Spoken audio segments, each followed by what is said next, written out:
iPhone LightSwitch Wallpaper Trick Tutorial.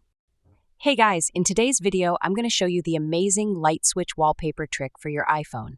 It's super fun and easy to set up, so stay tuned till the end to learn how to make your iPhone stand out. Let's jump in. First, go to the Settings app. Scroll down and select Wallpaper. Tap on Add New Wallpaper. Scroll down.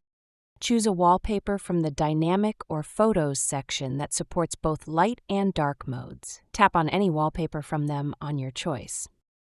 Make sure the depth effect is on. Then tap here. Here are the options of light and the dark mode of the wallpaper.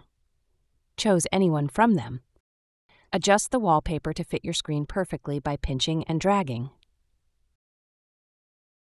Tap on Add, and choose whether to apply it to the lock screen, home screen, or both.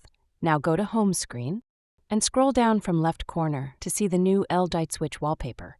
Your wallpaper will now automatically switch between light and dark modes based on the time of day or your manual mode setting. And there you have it, guys. The LightSwitch wallpaper trick is a fantastic way to personalize your iPhone and make it truly dynamic. If you found this tutorial helpful, don't forget to like this video, drop a comment with your thoughts, and subscribe for more awesome iPhone tips and tricks. Thanks for watching, and see you in the next video.